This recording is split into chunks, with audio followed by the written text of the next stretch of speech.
Assalamualaikum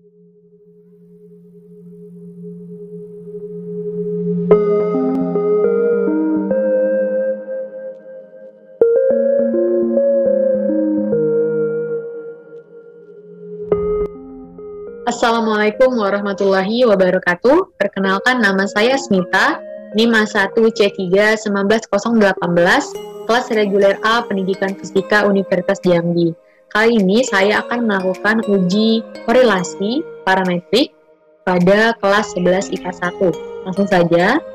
Pertama itu kita buka dulu Excel untuk menginput data ke SPSS-nya. Di Excel itu terdapat dua data, yaitu motivasi belajar dan juga hasil belajar pada kelas 11 IPA 1, di mana data ini diperoleh dari observasi di SMA 4 Tanjung Barat. Nah, untuk motivasi belajar itu kita simbolkan dengan X, dan hasil belajar itu kita simbolkan dengan Y. Dan masing-masing jumlah data itu adalah 25. Langsung saja kita ke software SPSS-nya. Pada SPSS ini terdapat dua bagian, ada data view dan juga variable view. Yang pertama kita gunakan dulu variable view. Untuk name itu kita isi dengan simbol yang telah kita buat tadi. Motivasi belajar itu adalah X, dan urutan kedua itu adalah hasil belajar, yaitu Y. Untuk urutan pertama, labelnya itu kita buat motivasi belajar. Dan urutan yang kedua itu kita buat hasil belajar. Setelah itu kita ke menu data view. Nah, di sini sudah terdapat variabelnya, yaitu X dan Y. Setelah itu kita masukkan data ke variabel ini. Datanya kita copy dari Excel.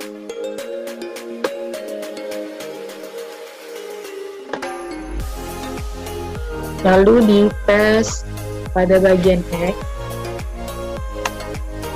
Sama halnya dengan variabel Y, itu kita copy dari Excel.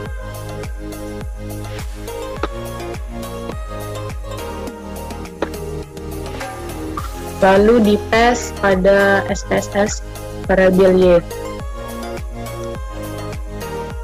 Nah, jika data telah diinput, lalu kita ke menu Analyze. Nah, kita pilih bagian correlate karena kita melakukan uji korelasi. Bagian different. Lalu untuk kedua data ini kita masukkan ke bagian variabel. Untuk correlation coefficient yaitu percent, dan significancy testnya itu adalah Taylor. Lalu klik OK.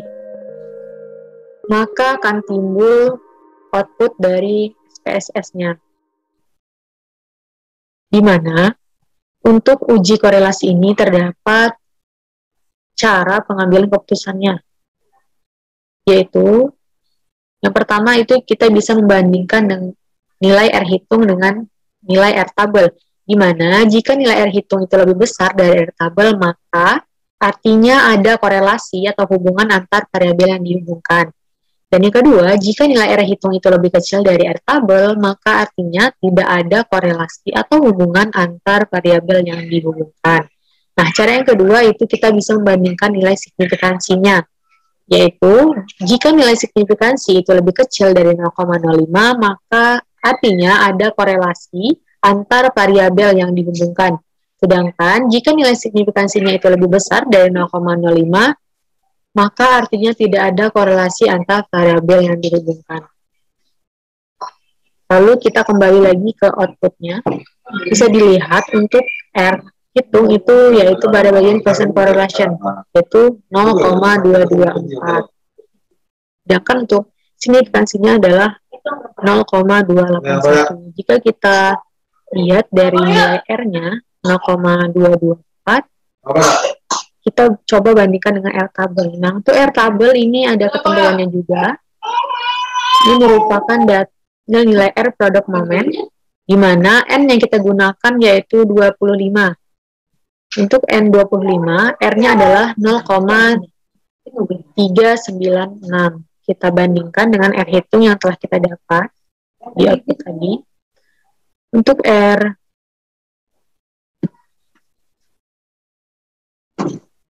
untuk R hitungnya adalah 0,224, sedangkan untuk R tabelnya itu adalah 0,396. Maka dapat dinyatakan bahwa R hitung itu lebih kecil dari R tabel.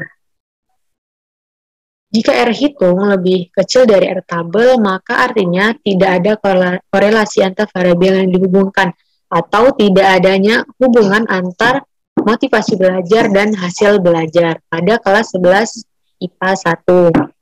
Lalu kita coba dengan membandingkan nilai signifikansinya. Nah, untuk nilai signifikansi itu adalah 0,281, sedangkan secara ketentuan itu nilai signifikansinya itu adalah 0,05. Maka dapat dikatakan bahwa 0,281 itu lebih besar daripada 0,05.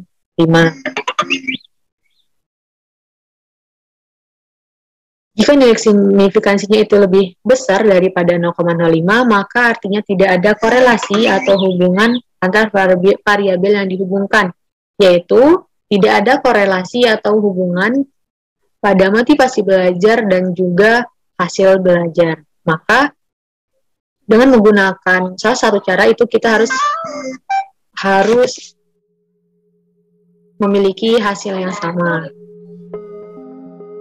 Jadi terserah kita menggunakan data pengambilan keputusannya dengan membandingkan nilai R hitung atau dengan nilai signifikansi. Baiklah. Terima kasih. Jika terdapat kesalahan, saya mohon maaf. Saya akhiri. Wassalamualaikum warahmatullahi wabarakatuh.